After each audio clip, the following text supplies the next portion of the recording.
Joining me now is Griffith University music student Oliver Rofe. Oliver, thanks for being with us today. Coming from Brisbane, what inspired you to take on the Griffith Film School program in Winton, and how are you enjoying it so far? Yeah, it's been a really unique experience, I think, for me, and I've enjoyed it quite a fair bit.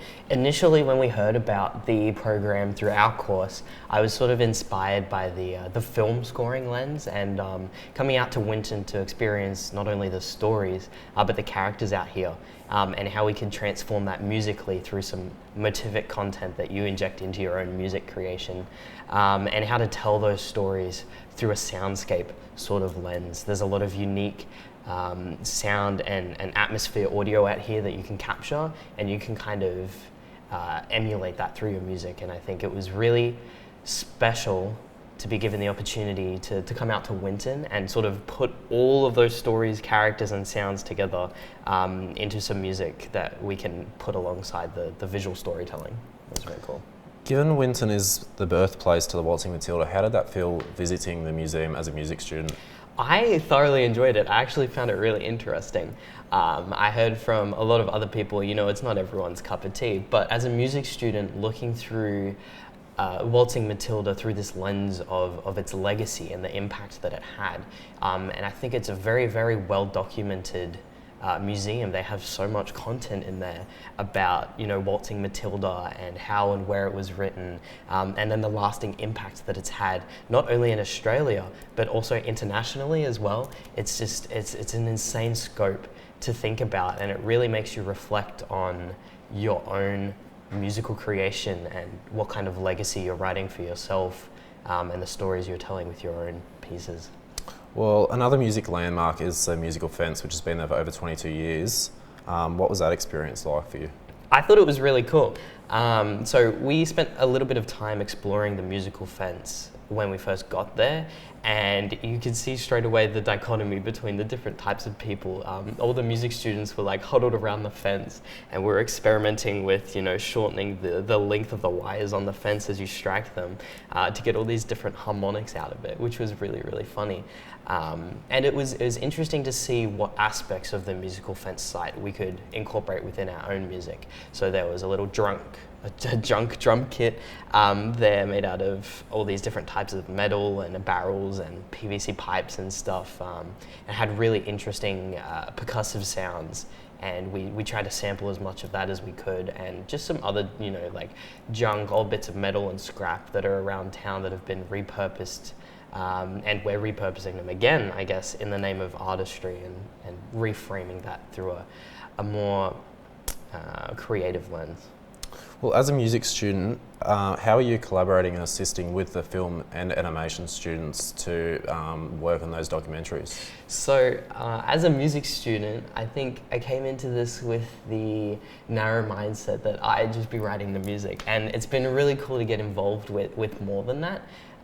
So I've had the fortunate experience of being able to do more with camera positioning and interviewing people when we're filming our documentaries, and then also audio as well. So I, you know, am commonly found carrying around a boom mic and the mix pre and capturing all that sort of atmospheric diegetic sound, as well as, you know, incorporating my own music with that and combining that with the score, which is really cool. More of a personal note, but what is your favourite piece of gear to use when you're creating music? I have this little MIDI keyboard that I carry around, and it's definitely portable and one of the things that I like to use more when I'm traveling. But it's interesting to see the contrast between the equipment you have access to out here and the equipment you have access to when you're in your comfort zone producing your own music. Well, Oliver, thanks so much for joining us today. We wish you best of luck. Joining me now is Griffith University animation student Helena Bagnato. Helena, thanks so much for being here today. What is the storyline of your documentary, and how are you assisting as an animation student? Our documentary is called Winton's Dusty Hour, and it's about the Crack Up Sisters, which is a circus comedy performance that really just inspired us and was so entertaining and unique and really cool to see out here in the bush. And as an animator, I'm assisting with the titles and effects and just giving it that pizzazz and adding to the aesthetic of the circus theme. Why did you and your group move forward with this approach, and what are you hoping people who watch it can take away from it? We just like I said, we were just really inspired by seeing it. A lot of us, aren't really experienced being out here, and so we weren't really sure if there was much artistry out here in, kind of the middle of nowhere to us. And to see, creativity thrive and this community project come to life, which is how it started, was just really invigorating and cool. And so we're going forward with like a mockumentary that kind of goes along with the style of the show, and hopefully it'll just entertain people and inspire people and show people that there's artistry everywhere. Coming from Brisbane, how are you enjoying Winton so far? This is the furthest I've ever been outside of like a city, so it's been a really new experience being here. A lot of my like preconceptions of what being out in the country is like has been changed and been challenged, and it's just been really cool. I really like it here. Given you have 1 week to complete the documentary, how are you and your group managing this workload? It's been a little stressful. It's kind of just been lock in, go time, get everything done as fast as possible. Keeping things simple and being very confident in what we're doing before it happens, so that way there's no room for just questioning and yeah. Has the Winton landscape thrown any challenges at you so far in terms of lighting, dust? Not really, I don't think so. It's been very bright out here, that's the main thing. Very hot on set, especially filming outside in the middle of the day, but it's been fine, really. How are you feeling about seeing your work screened on the Royal Open Air Theatre? It's going to be really cool. I'm really excited. This is probably one of the biggest opportunities for me, so hopefully we're all going to get a lot out of it, and it's going to be really good for our careers. Has this experience so far changed your perspective on the Australian film industry and maybe possibly one you would like to be involved with, just even connecting with industry professionals? Yeah, it's been really cool. I've had a lot of opportunities, not only with animation, but also to be on a set and to help with that. And that's taught me a lot about the film industry outside of animation, and it's really like kind of broadened my horizons, and it's a really good opportunity, and I would like to be part of it, yeah. Have you been to the Royal Theatre and watched a film, and what's been your favourite so far? So far I've watched Bunny Rabbit and Crocodile Dundee. The open air theatre is really cool, and I enjoyed both immensely. It's a really cool opportunity. Well, Helena, thank you so much for being with us today. We really appreciate it.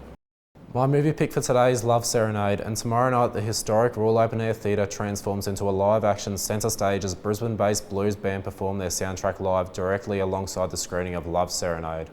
In a quiet Australian river town, two sisters become attracted to Ken Sherry, a detached middle-aged radio DJ. As 20-year-old Dimity and her sister pursue him separately, something suspicious begins to unfold. Here is a short trailer. Go placidly amidst the noise and the haste, and remember what peace there may be in silence.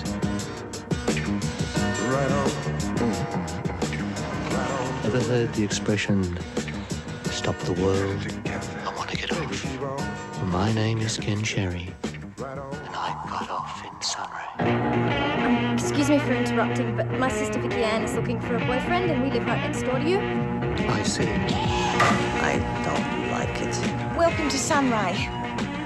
Thank you, Vicky Ann, but I don't eat fish. What if somebody else gets him first? Like who? How old are you? 20? Nearly 21. That's a very nice age for a girl to be. Sorry, Ken. I just thought Dimity! I know you're in there. Come home right now or you're in big trouble. That's just not on, no, sir. Excuse me, can I ask you a question? Of course. Do you think I'm odd? I'm no more odd than anyone else. We're all odd. You're not odd. Oh, I'm odd. I'm very odd. All I've done is love a little too much. Would you like to come in and ease my loneliness for me? Take the receiver off. No longer my sister. And a little too hard. What if I were to ask you to take your clothes off right now? Maybe you and me. Right now? Sure. And for that, I've been tried and executed many times over. Help me. Oh, baby, help me. With all its sham, drudgery, and broken dreams, it's still a beautiful world. Be cheerful. Strive to be happy. Love serenade.